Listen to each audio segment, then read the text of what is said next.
Hello everyone and welcome back to the channel. Today we are here to talk about Cricket Captain 2022 or Cricket Captain in general, because we are talking about custom field settings. The way I set my fields, why I set them that way, and we will go through each and every style I have for my field settings in the game of Cricket Captain. You're like, how do I even start? How do I even begin? Where do I even put everyone? Why do I put them there? What's the best use of every single fielder? The one thing I will say is that technically my fields could be completely wrong, but again, I'll give you my opinion. If it's good or not, you will have to do some testing yourself, but these are the fields that I generally use for different scenarios going around the game. First of all, in the power play in T20s, I actually leave it. I mostly leave it like so. If you are in a T20, it will only let you have 2 out, but on this case, for example, you can see that I've got 4 out because the game lets me do it, because obviously I'm just here in a general test match. But in the power play, I actually just leave it as this. I don't go any more aggressive than that, and I usually push it down especially quick if the batters get going. I think it's actually this by default in the limited over stuff, so I think I just push it back if the players get going. Otherwise, I'd leave it there if we're doing well. For ODI games, you're allowed 4 out in the middle periods. Obviously, again, they have a power play of their own. You're allowed 4 out in the middle and then 5 out in the last 10 overs. So for the 4 out, for example, I'll show you some of my custom fields I got. And here you go. So this is the sort of field that you'd have for the one-day format. I've got deep third,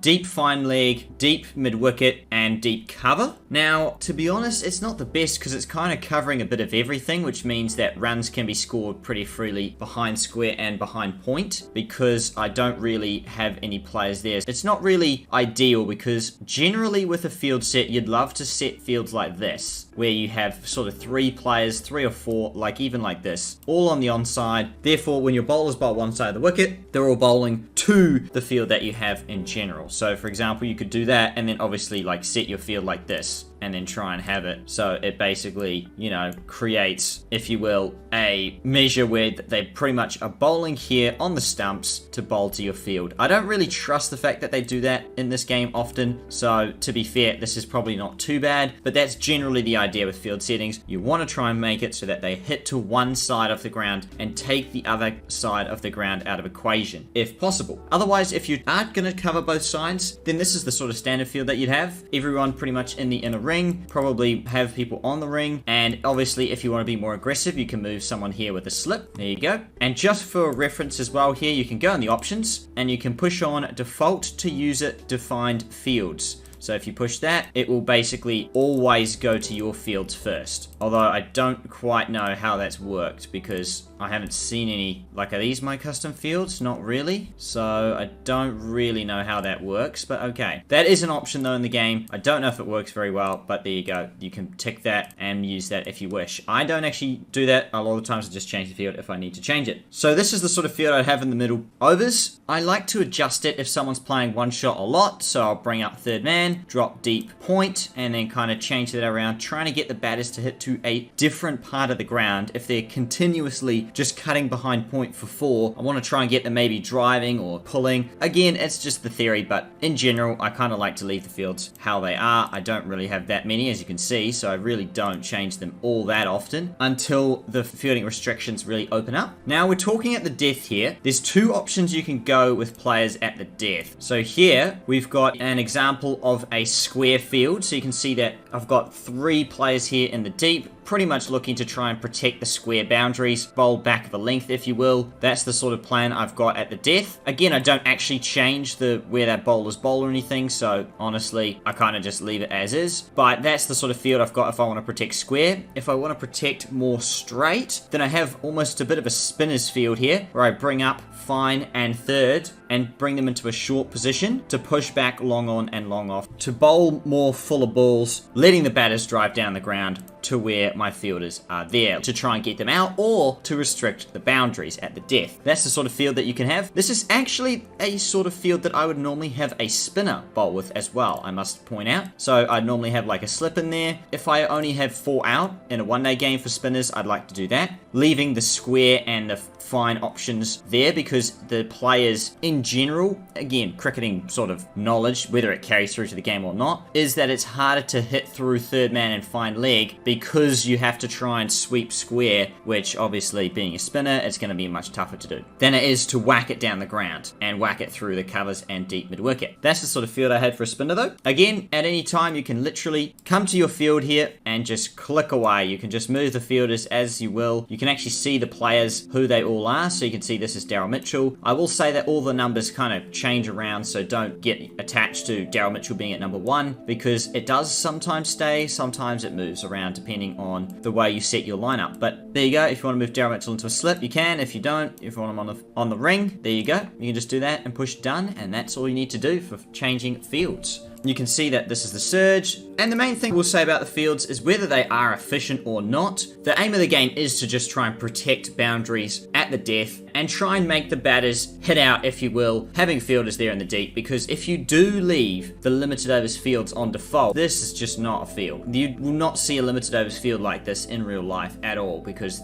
I mean, there's what, like 4 players, they're all outside the ring, but they're all only just outside the ring, which means players can basically chip it over them and get boundaries, which is not at all ideal. So that's why I definitely recommend using custom fields, because 100% the game just doesn't have the depth of custom fields that you want to use. However, that's a really good segue into the first class fields, because I actually feel like not really any need to change the fields a lot of the time. Because in first class, for example, here I am, I'm going to bowl aggressive to Khawaja and Warner, and as you can see, look how many slips. You got 3 slips, you got the gully, you've pretty much got players all around the bat, you got a short leg there, you're super aggressive. That's the sort of thing you want to start a test match with. And of course, as you ease off, you can see that there's still 2 slips there, even 1 aggression bar down, and 2, you can see that the field kind of starts to spread a bit more before obviously being fully defensive. You can see it's, again, not perfect, but it's enough really in a test match. I don't honestly use custom fields in a test match. I mainly just go up and down as I see fit. There is actually also this aggression level, but I usually find that way too aggressive because it's pretty much OTT.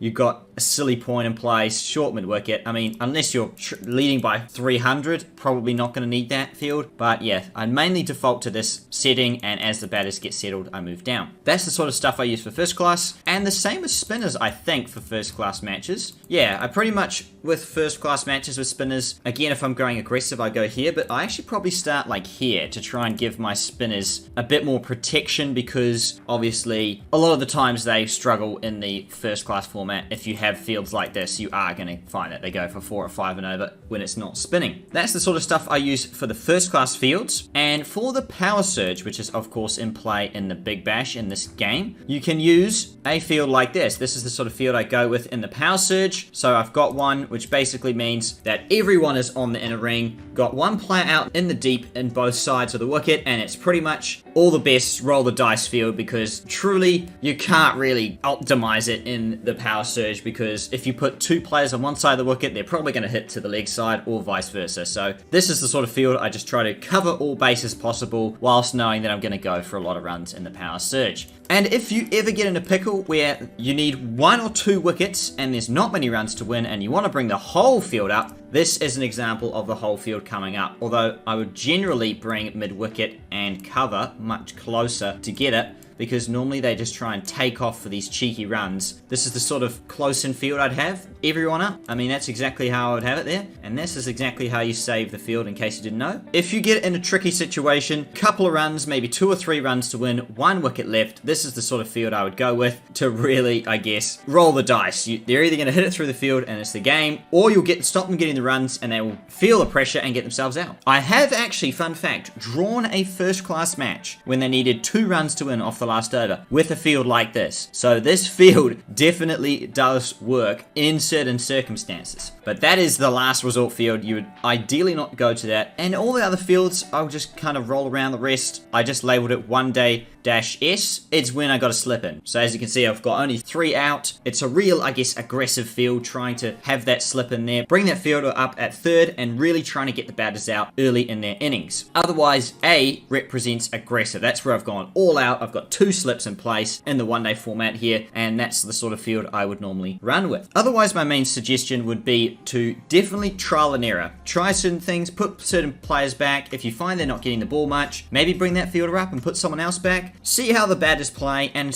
try and set a field accordingly, but do a bit of trial and error, and if you don't like it, change it up. If it seems to work, then keep it. And just make sure you use situational awareness so that you're not putting 5 fielders out when they need a run a ball. You know, maybe you want to bring a couple of fielders up in that case, or if they need 3 and over, maybe you want to try and be more aggressive, because obviously if you're just going to put the 5 out, they are just going to milk the singles and they'll probably win the game. So again, just have some situational awareness whilst you're setting your fields and label that accordingly so that your fields are easy to get around. Don't keep labeling your fields fast one day 112, because it's going to get super confusing super quickly which field you want to go to in what situation. But other than that, everyone, that is actually going to be my short tutorial on Cricket Captain custom fields in general. This can be used for any Cricket Captain game at all where you can set custom fields. I haven't been playing the game long enough to know which ones that you can't, or if that was everything. I don't know, but in the past 5 editions of this game, these tips and tricks around the custom field settings will definitely help you to restrict runs in the one-day format, and especially the T20 format. They hit a lot of runs if you leave it on the base field, and so don't be surprised if you leave it on the base field and you find yourself conceding 180 plus. But hopefully these field settings will help you get a bit more of an idea of where to put certain players out, and will hopefully help you win more Cricket Captain games moving forwards. If you did enjoy this one, please make sure you leave a like, subscribe for more content and more tips and tricks videos such as this on the Cricket Captain game. If you have any suggestions for anything that I should cover for tips and tricks on this game, leave them down in the comments below. And until next time, everyone, take care.